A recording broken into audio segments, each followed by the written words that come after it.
Hi, welcome to the Stockinit Zombies. I'm Amy, also known as Janitma. And I'm Megan, also known as Just Run It. And this is episode 162 of the Stockinit Zombies. And Max has decided to join us early tonight. Hi. We had a little bit of fiasco before we started recording. Max and Chaz started fighting over Amy's bag. And it was like, does it just smell like your cats or what's going on? We couldn't figure it out. And then I said, they kind of act like catnip's involved. And then Amy said, yes, we have had catnip in my living room, and so the bag probably got some catnip. So Max may or may not be stoned right now. I know, aren't I funny? Yes, I'm so funny. But I just imagine Amy's husband like walking around and sprinkling catnip everywhere. Yes. Because that was how it was explained to me at the time. Yes. It is sprinkled all over our living room, but usually it's just one pile, and then the next day another one in a different spot. And my cats don't like gobble it up and disappear it right away, so it just kind of sits there till the next one. And the carpet is such that it like after a while it just doesn't look like it's there anymore. That sounds like some good carpet. Yeah, it hides the stains, good and bad. Yeah, it's been the weekend, right? It has. No big vacuuming happened, and yeah, the catnip was still there. And it will forever be on your bag for my cats to go crazy with. So, did you do anything exciting this weekend? I saw donut pictures.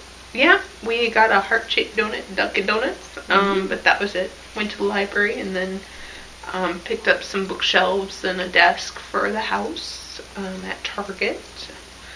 Put that stuff together. I love putting that stuff together. Yeah, the thing that, I bruised my hand on Tuesday and couldn't knit for 2 days. What happened? Accident at CrossFit. Oh, CrossFit accident. But it wasn't during an activity. I was putting the equipment away and some of it fell on my hand. So there was an investigation and all sorts of stuff as to how it happened. And it's like, okay, well, I signed the waiver, so apparently my bruised hand will not be paid for, but it's just bruised, not broken. Hooray. And yeah, couldn't knit for 2 days, and then once I got going painful, again, or? Yes.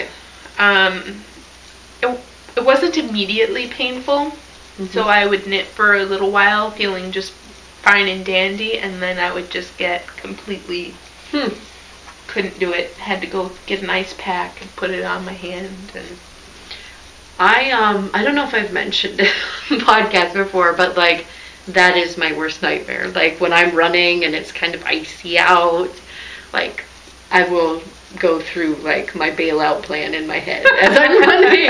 Like how can I fall so that my arms don't get hurt? Break your leg, that's fine, but I need to be able to knit while I'm recuperating. Yeah, it was I mean, once I knew it wasn't broken and they told me it needed mobility, then you're really going to push it a little bit more. Yeah, I mean, I was moving it. I didn't immobilize it at all, but I made sure it got iced, and I had some Advil or Aleve or something in me to let it heal up. But yeah, it's bruised. You can kind of still see them. Ouch. So, yeah, but I mean, I've been knitting all weekend. Seems to be okay.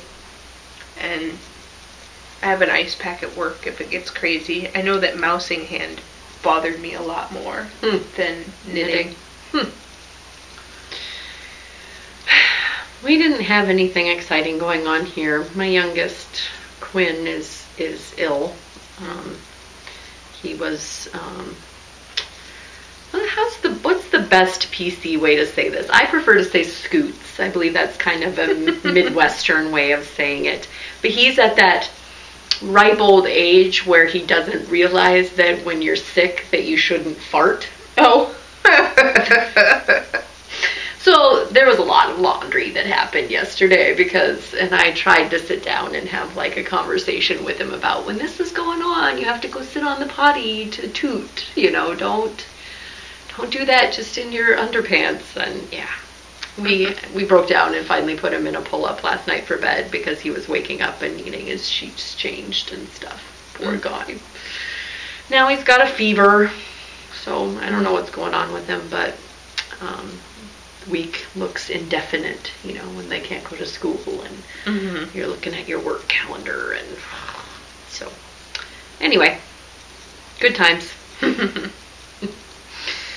So you're saying you're going to be home tomorrow? I might be, if the fever persists. What else do we got going on?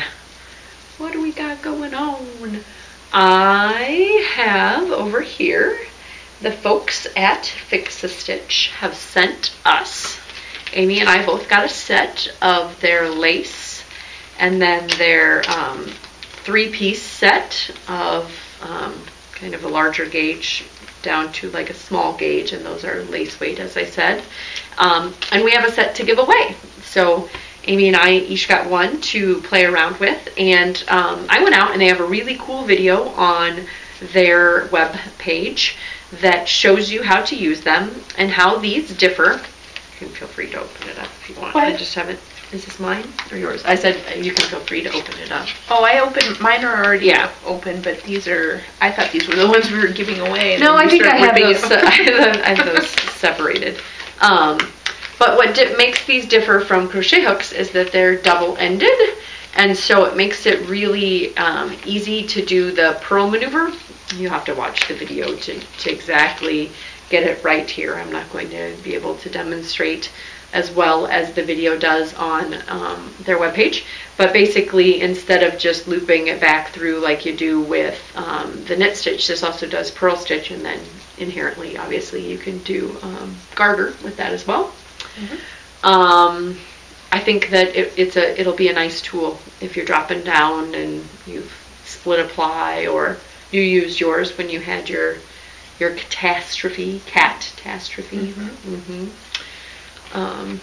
And the 3-pack or the 2-pack of lace retail for $15, and the place we found them was on Webs, but check your LYS. And the prompt that we came up with was a recent repair that you were happy with. Yeah. So, knitting or not. Yeah. So if you fixed your sink. I told Amy we recently broke down and thought we were going to need new brakes, and it just turned out something was jammed in some apparatus, and it was like $60. It wasn't brand new brakes, and we've been living with it for like years, months and months, if not years. And so, yeah, that was a recent repair I was very happy about. Cool. It wasn't all new brakes. Yeah, the Stitch-A-Fix or whatever. Fix-A-Stitch? Fix-A-Stitch, sorry. Get it right, Amy. The Fix-A-Stitch reminds me of Shark Tank, because it's a show that my family likes to watch a lot, and there's always people coming in with their great ideas and how they're going to market them, and looking for their loan or whatever. And this says like patent pending on it and stuff. So it just reminds me of, like, I don't know what Lori and all the people on the panel would say about these. Probably not their speed, but totally an entrepreneurial thing, right? For sure. Seems like it would be right up that alley. Yeah, and I know that everybody, at least I enjoy hearing about new tools and new techniques, and so this would be something that you could add to your wheelhouse. I was noticing on these too, it looks like it's a little flatter than a crochet hook. So it would be a little easier to pull it back through there without that big head on it, possibly. Or maybe anyway. They are shaped a little bit differently. Yeah. So yeah, go out to the threads and enter for that. And then I was going to mention that February is Mint Rain. She has After the Storm. I believe she's got it in self-striping and variegated, and she posted some to our thread, some partying it up and getting down out of okay, cool. After the Storm. Yeah. And she's currently got I thought I had it written down, a coupon code. So if you are tempted by said stripes, you can go check it out. Yeah, it was like SC cowl something. Okay. SC self-striping cowl. I will find it and put it in the show notes to remind you to go out and get involved in that. And then Amy and I, in March, as I mentioned, the self-striping sponsor will be Spud and Chloe with their new Stripey Fine. And we'll be part of that blog tour in the first week of March, I believe. So, self-stripey fun going on. And you're currently working on our Wishing for Warmer Weather. Yep. And I need to get mine on the needles. Yes, you do. I need to decide and pick out what pattern I'm going to do, and pick out yarn, and shop the stash. I fell down at a online store recently called ThreadUp. Mm-hmm. So it's like a consignment shop type of, it's used or gently used items, and they put it up and they try to do a good job of fashion, and labeling it, and then they say whether it has a flaw, if it's like new, or if it has the tags on it.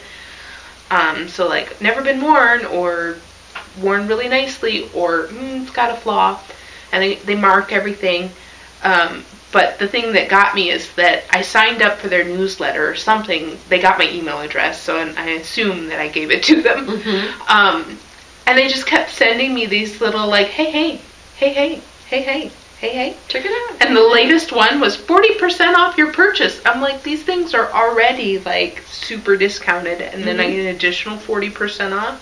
Okay, so then I spent most of the night looking, or not most of the night, but spent a lot of time on their website on my phone, seeing if there could be something in there that I would want for 40% off. So I found a dress, and I'm gonna give it a try. Cool. Let you know if I thought the service was good after the purchase. Sometimes that's very important, right? Mm-hmm. For sure. Not just the discount, but also how the stuff makes its way to you. Yes, and like if the condition that they sent it in was right, like I only got things that said that they were, like new. There were a few things that were flaw, and I just skipped on by those. I don't want to know that there's a tiny flaw in something that I have to find. Because I'd be like, where's the flaw? Where's the flaw? Yeah. And then they had some that were new, but I didn't get any of those that like still had tags on them and stuff. But it just seems like, I don't know, if you had an upscale boutique type thing, like the dress I bought is a Tory Burch, and I was like, ooh, splurge, even though it was really cheap. So yeah, I thought that was very interesting. I must have needed a little fashion in, kind of like when you're searching for yarn and you just like, okay, yes, this must be mine right now. I must have had a fashion need. Like, oh, I need that right now. A fashion deficit that only that could fill. Right. Well, and it's probably the Wishing for Warmer Weather, because it was fun. Like a silk dress that would only be worn when the weather's at the nicest. So, alrighty. Are we ready for finished objects? Sure. Okie doke. I have my Washington Capitals hat. This is going to head out to DC soonly, so that it can be worn in the winter, and while the Caps are still playing. That's a professional pom-pom you got there. Super. It's super plush and very molded into. Yeah. The first version, I tried to put polka dots in the pom-pom, and I was trying to zhuzh, at the end and make sure everything looked nice, and then it started falling apart. And what I realized is I was trying to make a pom-pom bigger than the yarn warranted. This is a sport weight yarn, and I was trying to make like a giant pom-pom, and I kept trying to tie it tight enough around the center to make it into a palm, and yeah, it just didn't have the like surface tension to keep all of that. Yeah. Yeah, exactly. I get it. So you had, if I had a bulky weight yarn, I could make one this big, and if I had, you know, worsted weight, it could be this big. But apparently, the sport weight wanted this size because the next size up, it just kind of fell apart on me. And actually, I'm in the Gilmore Girls yarn club, and this tiny pom-pom on this giant hat reminds me of when she went golfing with her grandfather. And she had like... Did you see on Instagram that Mary Gail opened the club back up, that there's been so much interest?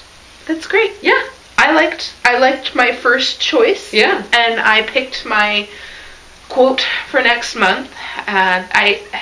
One was about Willy Wonka.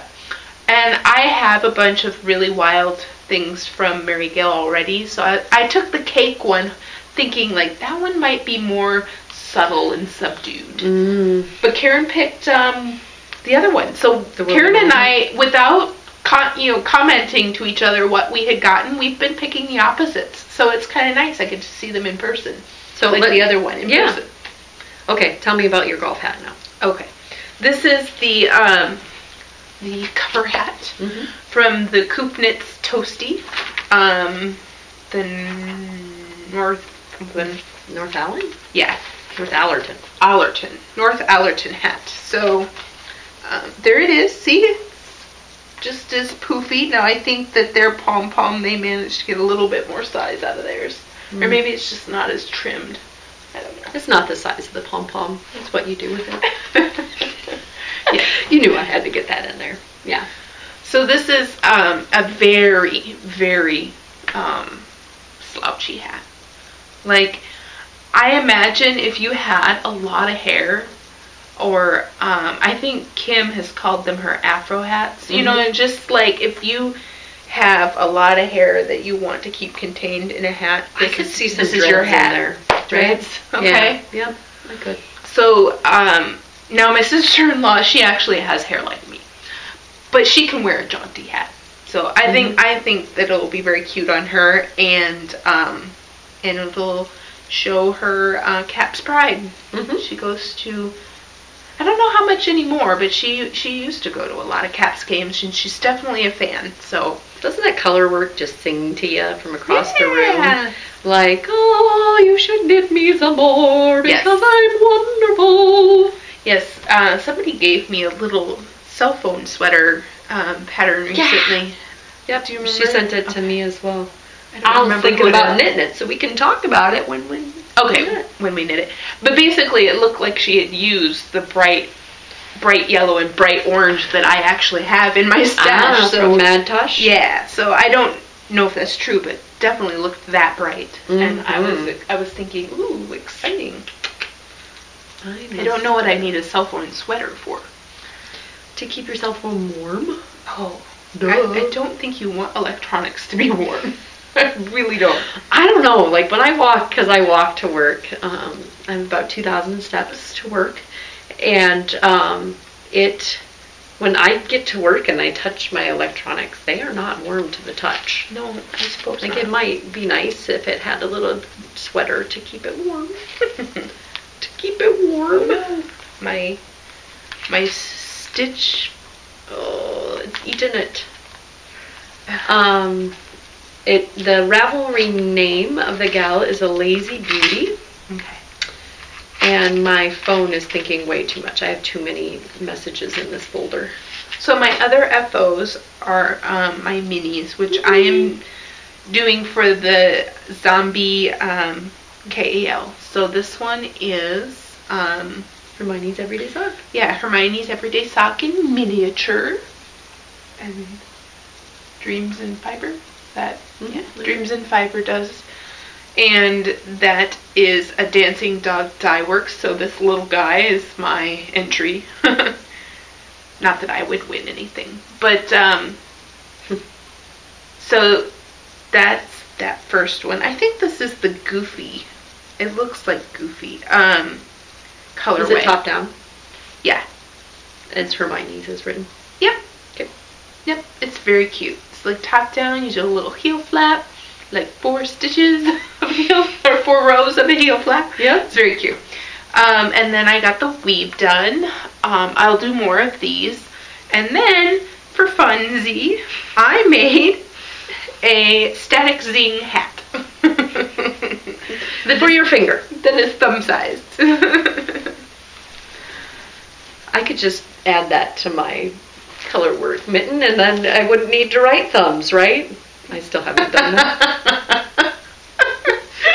And then you make a hat for the thumb, and you're done. I'm done! Right? Am I right? Maybe this would work better. And then you put on Hermione's everyday sock. Baby sock. And then you're done. Very fun. Very fun. So I thought that was fun. I'm going to generate some more miniatures. The hat doesn't fit your weave very well. No, it's too big. It would be too big. It would be like a sweater with a pom on the bottom. Yep. But that pom-pom is super fun. Yes, when you make it with like a crazy, fun, variegated. This is actually Boo by, gosh, you're not going to see these. They're so tiny. Yep. You have to, well, you took an Instagram picture. You can put it out in your Ravelry and I can link it. For Dancing Dog Diamonds. Mm-hmm. So, fun. The sweater was by Renee Keys, and it's Zigzag Phone Sweater. Zigzag Phone Sweater. Zigzag Phone Sweater. Yeah, that was cute because it had color work and then it also had texture that did the same thing as the color work. Mm-hmm. Check it out. Check it out. Done? Yes, for finished objects, that is it. I got done? Giant hat done. I did very little, but work on my chaleur. Oh my god, it's done. Which rhymes with allure, I've heard. Okay, chaleur. Absolutely love this pattern. Absolutely love that the stitch pattern is engaging, but yet is kind of gets mindless towards the end. I love the combination of this linen and merino, and the cashmere and silk. It's kind of like in that Zach Braff movie with Natalie Portman. Garden State, and they're in the bedroom, and she's like, and you do this unique thing that nobody has ever done before, at this, in this place, whatever. Like, I feel like this cannot be recreated in any way, shape, or form. Like, somebody would have to find the Ralph Lauren sweater and unravel it, and find, like, Madeline Tosh is a very uniquely dyed, like, well water wouldn't be the same color. I have to be okay with some of the, like, I definitely, when I look at it, sometimes it looks a little dirty in places because the well water has a little bit of darker here and there. I also think that if I were to redo it, I would probably alternate 3 skeins at a time instead of 2 because I think I chose poorly.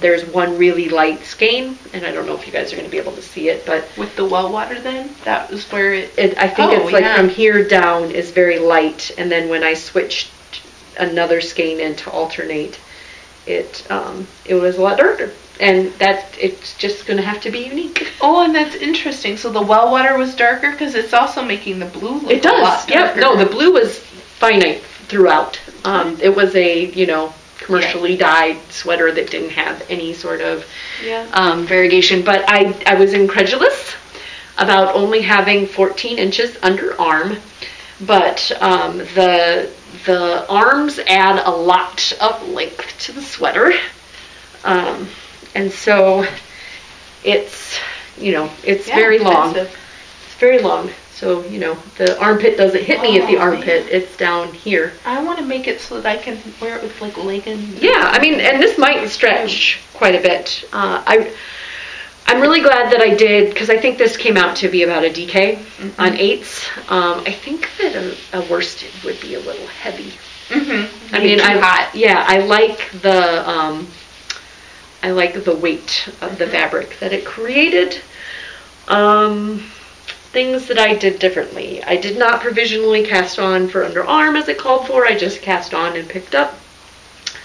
I did not Kitchener the top. I 3 needle binded off. bound off. I think that's about it. So just some of it's a really well written pattern. I feel like if another designer would have written it, it's by Julie Hoover, they may have said like continue in pattern, and she wrote out every single line. Okay. Every single line was written out, which, you know, sometimes you have to read through and try to figure out parenthetical and whatever, but she did her due diligence to write out every single line. It wasn't just like, you should know how to do the herringbone stitch pattern now. Make it work across. Because when you're increasing and decreasing, I've found in patterns, it gets confusing you need to make sure that you pair up. So like if you started with an increase, at the end you have to end with a decrease, otherwise you're going to net. And no, I totally agree on that, because the little black dress that I knit in the purple, she had written everything out, and the pattern is through a crisscross faux wrap thing, and so like there's like increases, decreases the whole way around, and then, you know, just to have everything written out, so that you knew that on this side there's a knit two together, over here we're doing this, and this is how it's fitting in with the pattern, and yeah, that was very helpful. She did a turned hem, which I like on the neckline, like I liked in my that we just talked about, that I wore at Rhinebeck out of Amy's Punky Plum Lawrence. I like that neckline. It makes it kind of stand up, but not like you have to be suctioned to your neck for it to stand up. I had to do quite a bit, and it will, you know, blocking will help it a lot, of maneuvering, but she had you do short rows at the end to give it kind of, you know, so that it's wider up here than it is down here. And she just had you turn. And then in the instructions said to kind of work some of the extra, and I don't know if you can see it, but there's just like divots where those were. And then holes in some places where I have to still kind of work some of the tension, the extra slack. I do German short rows or something. Rather than as written. Gotcha. And as a fun little turned or I-cord edging on the inside, she has instructions where you can flip it on the outside if you like it. But yeah, I mean, we've tried this on at Yarn Over how many years ago, and really liked it, and I still really like it. But yeah, so right there's jumping out at me right there, but it's perfectly unique. It's perfectly imperfect. That's the nature of knitting with a yarn like Madeline Tosh. That each skein is kind of its own unique little beast. But yeah, if I like kneel like this, you can see I actually took out 2 repeats. That's another modification. So took out 2 repeats here, and it's still, yeah, that would have been a little too long. Yeah, and I added an extra few rows of garter here at the bottom, and it's still kind of flipping out, but blocking should hopefully help some of the flipping out. But yes, absolutely love it. Nothing else got attention from me this week.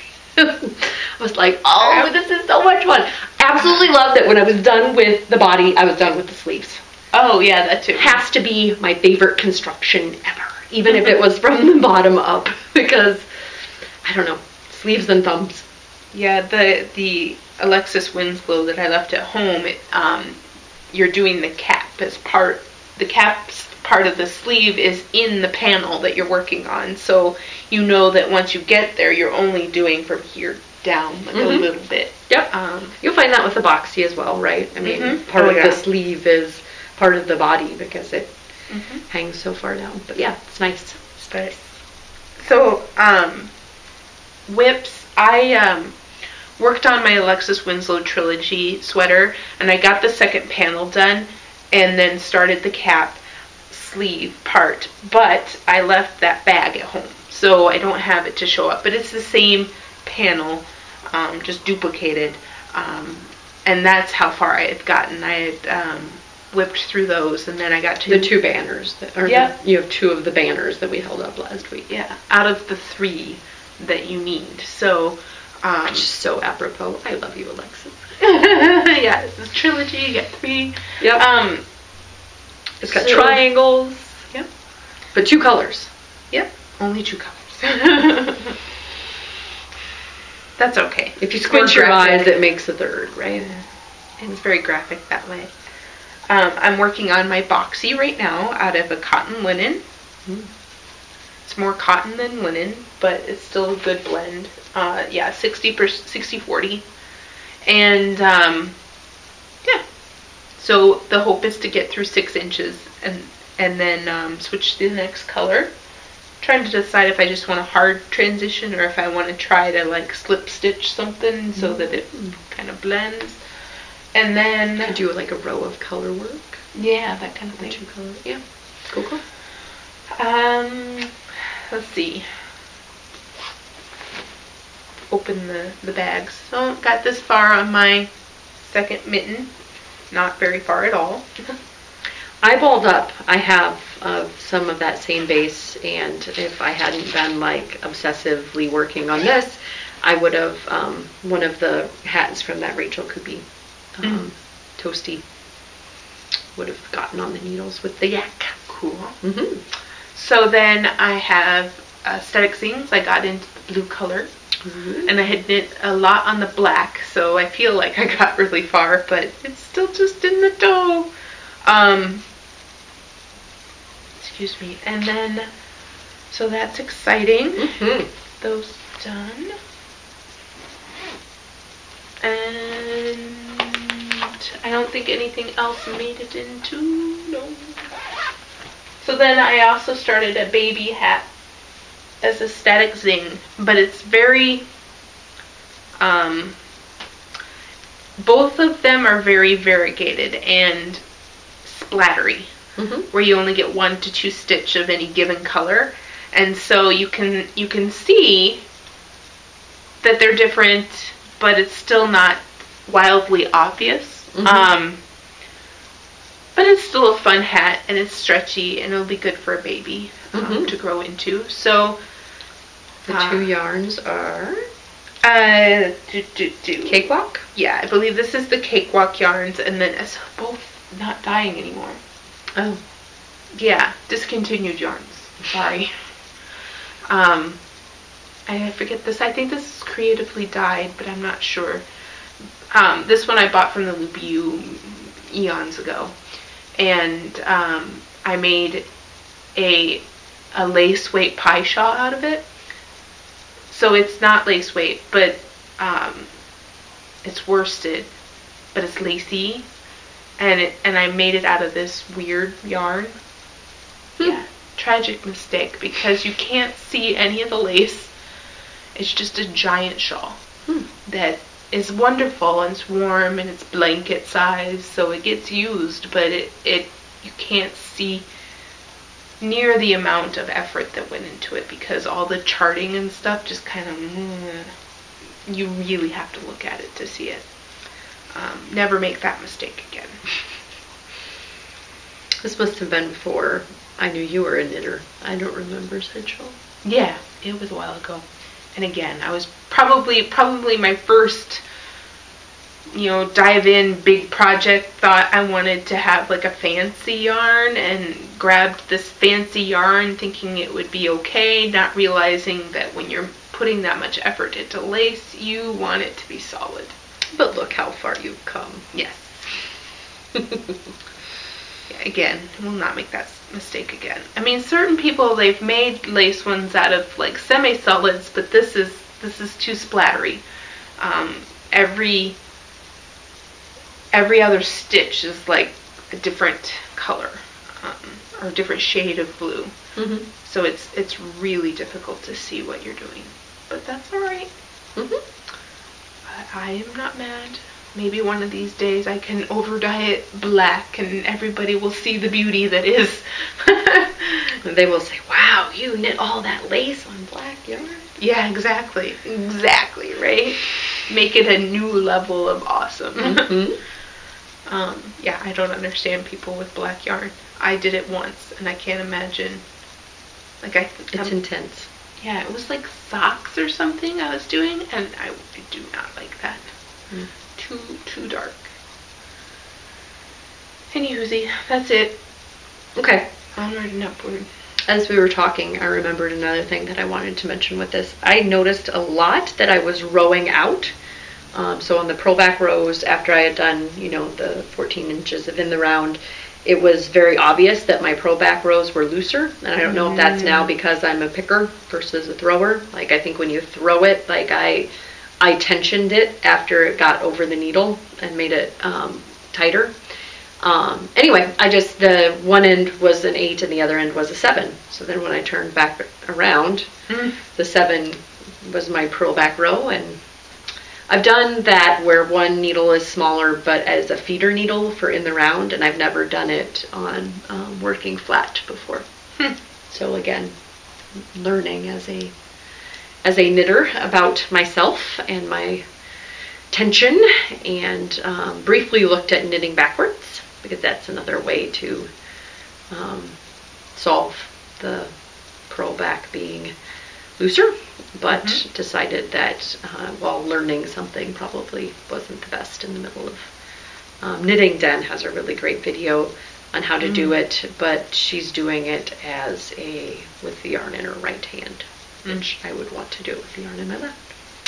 Anyway, I am currently working on Spud and Chloe Stripey Fine is their new base. It is 80% wool, 20% silk. This is what I believe they're calling blueberry cheesecake. Yeah, blueberry cheesecake. So they've got it names like Tutti Frutti and Mint Chip and Neapolitan and blueberry cheese, like Grape Freeze. Those all sound like ice cream flavors. Green in there? There's green in here. Is this Mint Chip? Oh, it said we have the number. We have the technology. Yeah, it's Mint Chip. Okay, so it's not blueberry cheesecake, but these are all very ice creamy flavors, right? Sorry, but super, super pretty. And I'm thinking that this is going to be a very non-traditional striping. Their fine is the same base, but it's only in solids, and this is kind of a when I was scanning it up, or caking it up, not scanning it up, like very short color bursts, and so as you can see, it is kind of happy accident striping, but not like huge chunks. Well, this you do as DIY striping, but juxtapose that to the stripes there, and so we'll see as I continue to knit it up. These are going to that same friend that I knit a joyful who was going through chemo for breast cancer. She's going to possibly have surgery here towards the end of February, based on how things went with recent whatever, and so I thought she needed a pair of socks. And so I contacted her, and she has the same size feet as me, which I thought was kismet. And so I'm doing the stitch counts here from the Popsicle socks. They're top down, which isn't something that I normally do, so you know that I gotta love Miss Susie B here, Susie B. Anderson. And as we get closer, we'll be giving away some of the yarn in March, and also these patterns. So, Popsicle socks. Susie B. Anderson. Oh, you didn't? Okay. No, but I didn't. Huge range of kids 3 to 5 years up to women's small, medium, large. Okay. Yeah. And so that is fun. I'm hoping to get these done before she has to go in, because it's nice to have a good pair of socks. To love your feet. I really like the base with the silk on it. I think it's going to be very luxurious for her. My son is rereading Harry Potter, and he was reading the first book again, and then we watched the movie, so then he wanted to reread sections of it again. And he came back to me today, and he said, when Dumbledore looks in the mirror, he sees himself holding up wool socks. I hadn't remembered that detail. Yeah. And then he said something about, like, I really need more wool socks. And I didn't get any for Christmas because everybody seemed to think I needed books or something like that. And I was like, oh, Justin, you'll have to tell me when you get to the part that he says he likes reading Muggle knitting patterns. And he's like, okay. And then left. Yeah. But yeah, he was excited to tell me that Dumbledore likes wool socks. Mm-hmm. I didn't ask her what her favorite ice cream was. Could give her some mint chip socks and mint chip ice cream. Oh, there you go. Mm-hmm. And that is all I have. I need to get a Wishing for Warmer Weather garment on the needles. This is still pretty warm. I wouldn't say that this would classify as a Wishing for Warmer Weather. It does have the linen content in it, but it doesn't. It's still pretty warm. Mm-hmm. I wouldn't say that it was a warmer. Well, the chaleur or chalier, it rhymes with allure. Chaleur means heat. So. Mm. Well, and is it normally for an Aran weight or something like that? I believe it's worsted or Cascade Eco Wool. Is that Aran? I think that's Aran. Okay. So yeah. Yeah, that would be even more stifling. Yeah. Very warm. Very, very warm. What else? I've got some enabling. Some huge enabling. Mm-hmm. So I got in on the Fat Squirrel. It's Fat Squirrel fibers or it's Fat Squirrel bags. I can't remember. She doesn't have her. There, yes, she does. It just says Fat Squirrel, but it's very cool leather tag here. And really love this print. It's green for obvious reasons, but also this is a very large bag, like ginormous. Like I could see going, I'm gonna go on vacation and I need to put my Tootsie Pop Girl Cave bag in there and these mittens that I need to finish the thumbs on but could just be hats. Hats for the thumbs. The mittens could be, sorry. I was trying to be funny. Amy's like, you're not funny. Quit trying to be funny. But lots of things could go in this bag. All of the things could go in this bag. Right. I have other things in this bag and that I'll take out so that I can put this bag on my head. Because that's what I do. Amy, I don't think we could both fit in there, but... Oh, it's pretty close, though. This is like me. I'm doing my best Amy's hat impersonation. Yeah. It's a big hat.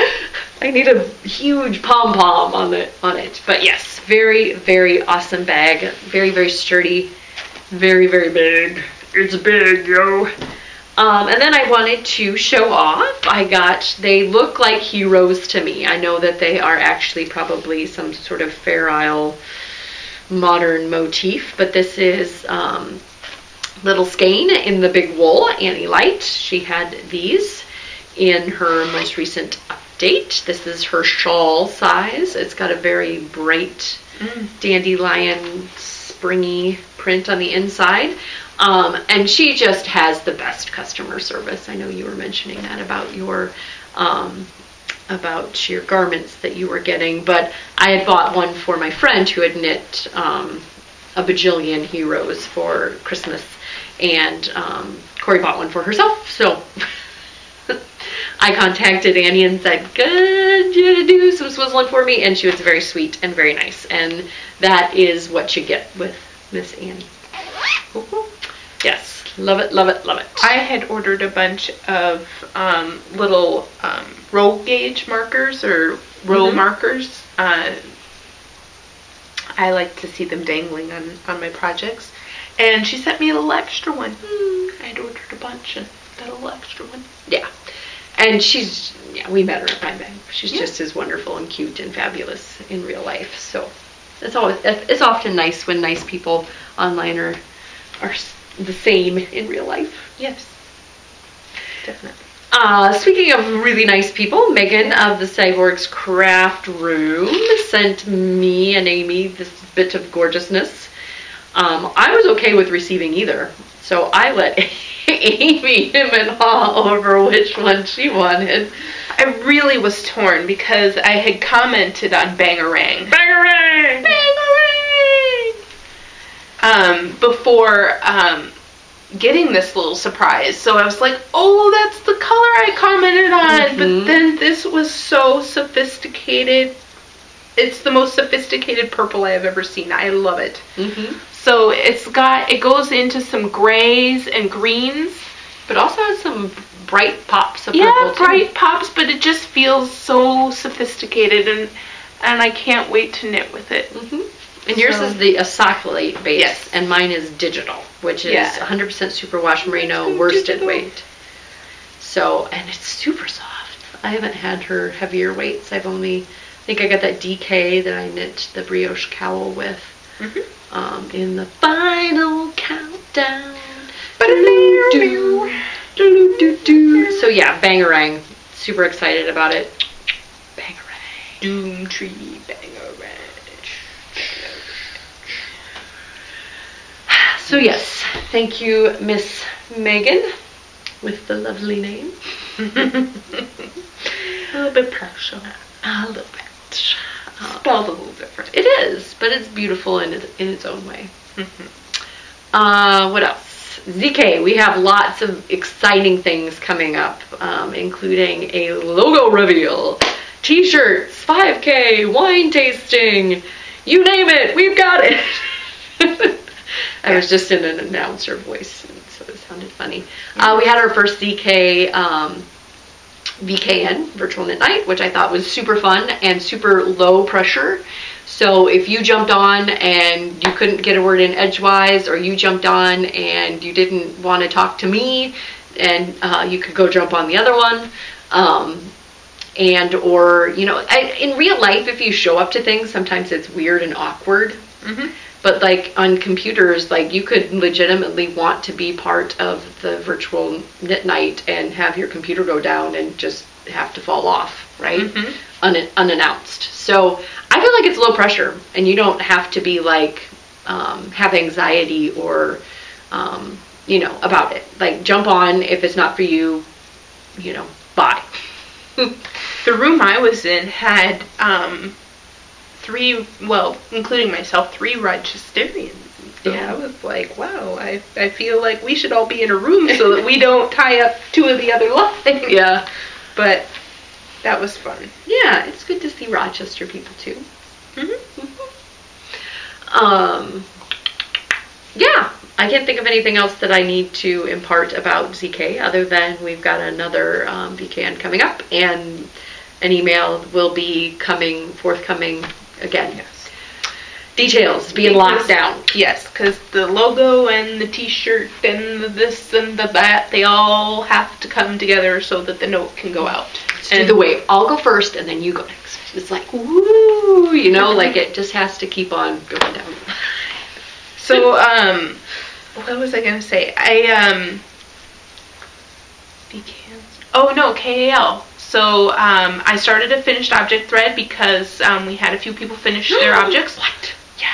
Wow. So, please knit along with us and get in the threads and talk, and it'll be fun to sign up for like a little runway or fashion show, show off what you've knit for the KAL, and since the pool is from either dyer or designer, it's even more fun, or both, it's even more fun to be able to show that to the person that dyed the yarn, or to the person who wrote the pattern. So I think that, I don't know, it is a special KAL when you can meet the person who made it. And yeah. I know I always get it like when I'm flipping through my Instagram feed and I recognize something that I've designed and the person hasn't necessarily like tagged me. I always get like, oh, they love it, you know. Yeah. Type. It's kind of like seeing it in the virtual wild. Yes. But this would be like putting it on display. So yeah, really great designers that are coming and spending time with us yahoos in Rochester. And I don't know. Still baffles my mind, but yay! Exciting. And we hope that you join us. So, for sure. Bye. Bye, Ufta.